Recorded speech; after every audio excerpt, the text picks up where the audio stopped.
Hey guys, Erpal here with another tutorial. Today I'm going to show you how you can create space between two competing instruments using what's called a dynamic EQ. So I have this song I've been working on with Strite for our SOFact project.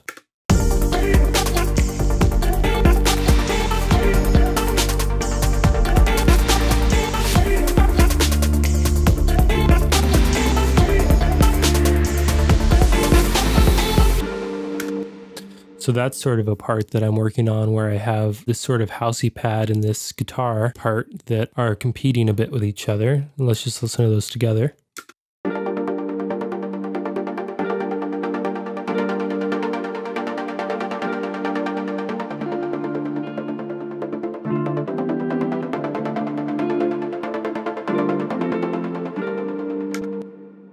So we can see in here that if we solo the guitar, it tends to occupy the area around 400 hertz or so, that kind of mid-range spot.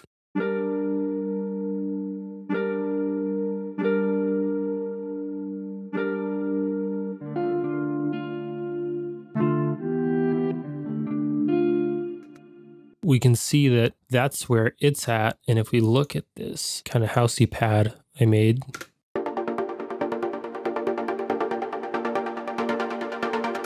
oh, look at that. It kind of occupies the same area, which changes a little bit when it opens up, but it can be kind of problematic. Now,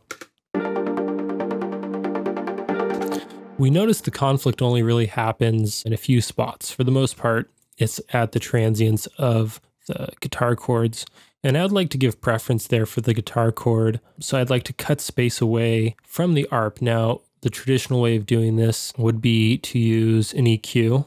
And so that's sort of what I did do. And you can see here that I cut from that lower mid-range area out of the pad. And I also boosted the top mid-range as well, just to sort of push an octave range that the guitar wasn't in and to cut the octave range that the guitar was in. The problem with this is it does it all the time. So it tends to really thin out this house pad quite a bit, maybe more than I want. So I'm going to show you another way to do this, where it's only going to cut that ARP when the guitar is very powerful. Let's go ahead and we'll disable this and we'll add in a dynamic EQ. Here we go. So here's my dynamic EQ. This is a free one from Tokyo Dawn. I would highly recommend getting it. It's called Nova. So if I take my guitar and I route it in to Nova, and I take Nova and I switch this to external sidechain. Now what's going to happen is it's going to take an input of this guitar, and when that input gets too hot, it's going to dynamically duck, similar to a sidechain compression, except this is sidechaining in EQ.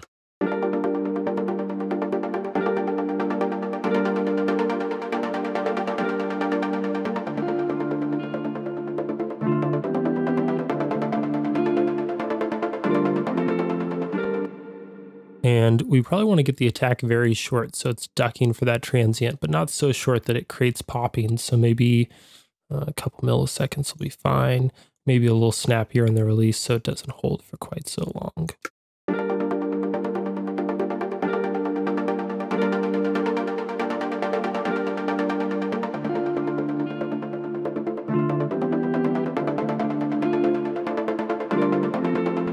So now that's dynamically ducking the house pad in the main frequency area that the guitar is in when the guitar gets extra hot in that area. So another way we could do this too is with another dynamic EQ called Hoffa,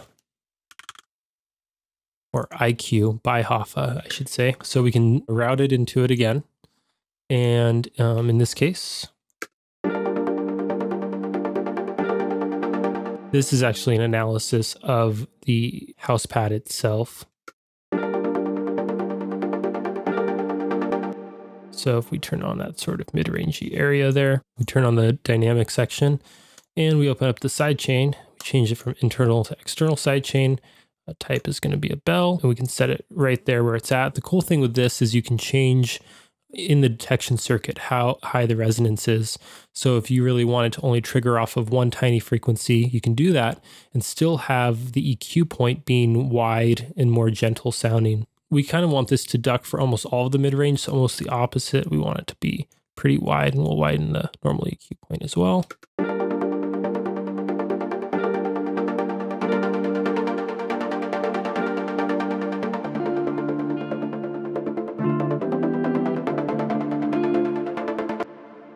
let's just change this display range to plus or minus 6 dB so we can see a bit more detail.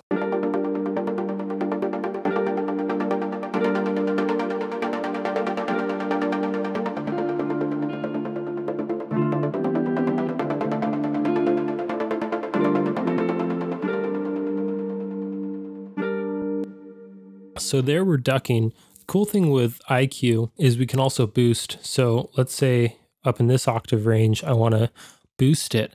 Every time this cuts, I want to boost this area. I could turn this on, turn the section, we'll set a similar attack and release. Or identical, I should say. And we'll set the exact same threshold. Now, we could bump up the ratio to 12 like we did before, or we could bring it all the way down, and eventually you'll get the opposite. You'll get an expander. So this is going to boost the signal based on the input. So we'll set up the sidechain to be the same sidechain point. And this is kind of the cool thing because it's still going to react off of the guitar hitting that 400 hertz area hard, but it's going to react by boosting this area up here around 1000 hertz.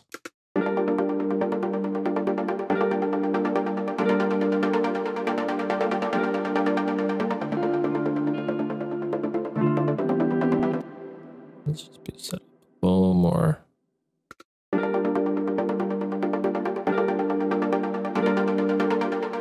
Oh, I see why it's not working.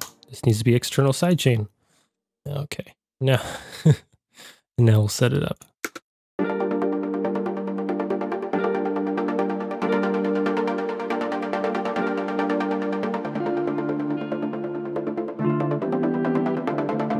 Now here, it's distorting a little bit, so I don't want to do that much. I'm going to have it be just a hair.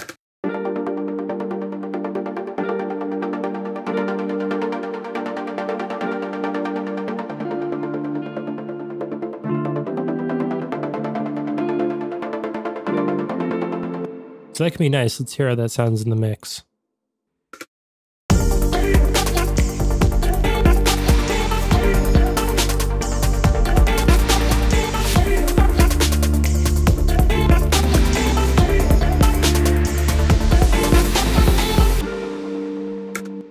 I think to me that sounds like they're fitting nicely now.